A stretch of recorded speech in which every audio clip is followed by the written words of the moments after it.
সালাতে দোয়া কবুল হয়। সালাতে দোয়া কবুলের 3 জায়গা। একটা হচ্ছে তাকবীরে তাহরিমার পরে আমরা সানা পড়ি না, আমরা তো একটা পড়ি। আল্লাহর হাবিব সুন্নাহ এবং নফল নামাজে আরো পড়তেন সানা, ওই দোয়া কবুল হয়। 2 নম্বর জায়গা সালাতে সেজদায় পড়ে দোয়া করলে কবুল হয়। আকরাবু মা ইয়াকুনুল আবদু মির রাব্বিহি ওয়া হুয়া সাজিদ ফাকসিরু ফীহি দুআ। বান্দা যখন সেজদায় লুটিয়ে পড়ে, বান্দা আল্লাহর সবচেয়ে কাছে চলে যায়।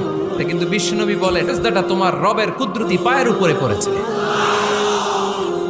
সেজদায় পড়ে দোয়া করেন। সালাম ফিরানোর আগে বিশ্বনবী দোয়া করতেন, লা ইউসাল্লিমান্না আহাদুকুম হাত্তা ইয়াতাআওয়াযা মিন আরবা'a। আল্লাহর হাবিব বললেন, 4 জিনিস থেকে পানাহ না আছে আমার কোন উম্মত যেন সালাম না ফিরায়। তারা যেন পড়ে, আল্লাহুম্মা ইন্নী আউযু বিকা মিন আযাবিল কবর, আউযু বিকা মিন আযাবি জাহান্নাম, আউযু বিকা মিন ফিতনাতিল মাহইয়া ওয়াল মামাত, আউযু বিকা মিন ফিতনাতিল মাসিহিদ দাজ্জাল। আল্লাহ কবরের আযাব থেকে বাঁচাও, আল্লাহ জাহান্নামের আগুন থেকে বাঁচাও, আল্লাহ জীবন